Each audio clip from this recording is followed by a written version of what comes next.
Hi everyone, I'm Chrys, author of Disaster Crimes series. Today I'm discussing Tsunami Crimes and an event in Tsunami Crimes that I wrote about that actually came from my real life.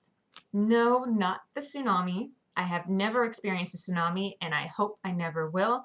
I hope that a tsunami will never happen again, but there is something in here that is true. And it does involve water, and it does involve the beach. And no, not surfing. My characters surf twice in this story, but I do not know how to surf. I don't even really know how to swim. I can swim a little underwater, but that's about it.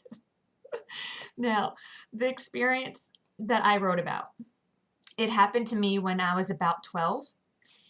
I was at the beach with my best friend. Her mom worked at a hotel on the beach, so that summer I spent a lot of time with my best friend going to her mom's work so we could just spend the whole day at the beach.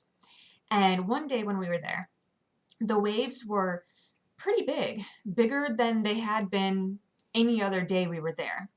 But we went out into the water anyway, and we got pounded. There was one wave. We turned around and we saw this enormous wave coming right at us, easily like over our heads. About two of us stacked on top of each other.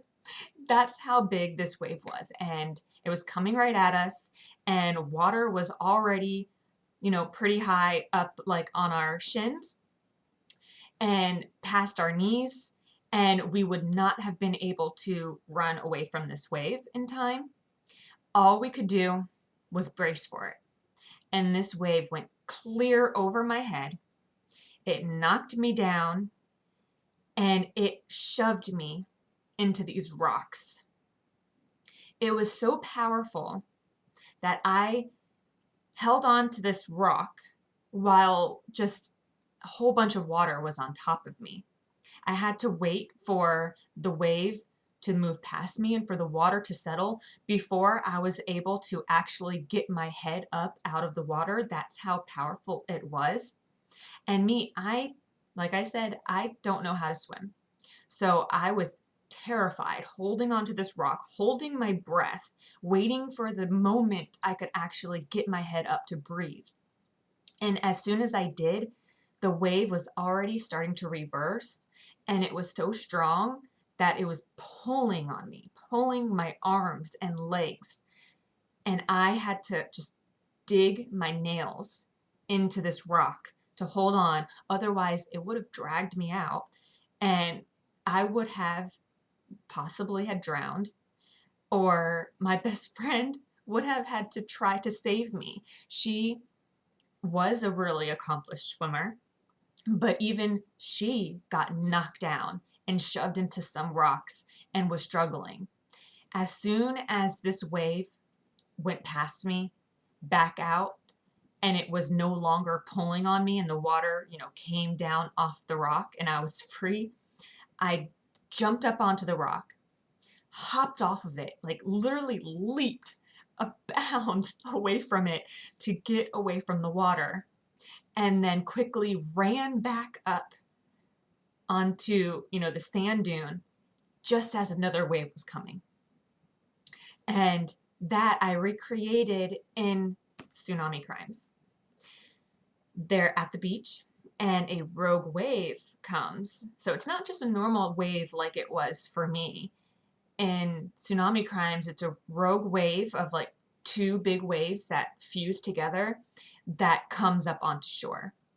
And in this scene in the book, my part in real life goes to Donovan, and he's the one that gets shoved into the rocks and has to hold on to it for dear life as the water pulls on him when it goes back out, and has to jump off of it. And, it's actually a lot of fun. Not what I experienced, but it's a lot of fun putting something that you experienced into one of your books and giving it to a character, even something that at the time had terrified you, like with this beach moment where I could have drowned.